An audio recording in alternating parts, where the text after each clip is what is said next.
টানা 7 ঘন্টা টান টান উত্তেজনা, জাতীয় সড়ক থেকে রেল অবরোধ। বছর 30-এর পরিযায়ী শ্রমিকের মৃত্যুতে ধুন্ধুমার কাণ্ড মুর্শিদাবাদের বেলডাঙায়।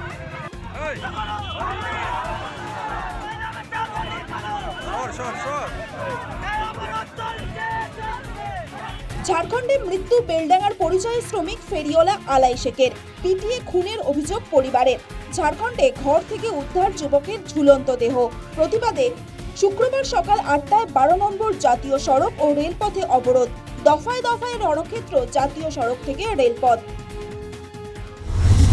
তার সঙ্গে চাকরির ব্যবস্থা করা হচ্ছে এবং যা উচিত শাস্তি দরকার সেটা দেওয়া হবে।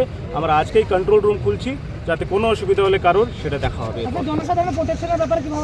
একদম কন্ট্রোল রুম খোলা হচ্ছে আজকে 12টার মধ্যেই এবং লিগ্যাল টাস্ক ফোর্স তৈরি করছি সন্ধ্যে 6টার মধ্যে, যাতে কোনো কারোর অসুবিধা হলে সেটা টেক কেয়ার করা হবে। পরিবারের অভিযোগ, বাংলা শ্রমিক হওয়ায় মারধর করা হয়েছে আলাইকে। দোষীদের শাস্তির দাবিতে সোচ্চার পরিবার। আমার ভাই গেছিল ঝাড়খণ্ডে, সেখানে মেরে দিয়েছে। আমার ভাই পরশু দিন আমার ভাবের সঙ্গে দুটোর সময় কথা বলেছে। ভাই ভাত খেয়েছে, ভাত খেয়েছে আর পিছন থেকে যেই আমার ভাইয়ের গলা টিপে মাছটাকে জড়িয়ে পাখাতে ঝুলিয়ে আমার ভাই একটা বসে আছে, গেঞ্জি গায়ে আছে। এখন কি চাইছেন আপনারা? আমরা চাইছি যারা এই কাজ করছে তাদের সাজা চাইছি। মৃতদেহ নিয়ে 12 নম্বর জাতীয় সড়ক অবরোধ করে এলাকাবাসীরা। এদিকে অবরোধের জেরে ব্যাপক যানজট তৈরি হয় জাতীয় সড়কে।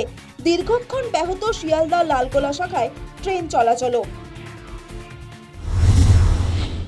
আমরা এখানে হিন্দু মুসলমান ভাই ভাই, আমরা কত মহব্বতে আমরা কাজ করছি, আর তারা বিনি অন্যায় মানুষকে যেখানে সেখানে ট্রেনে মারছে, বাসে মারছে, সব জায়গায় মারছে। কী অন্যায়গুলো?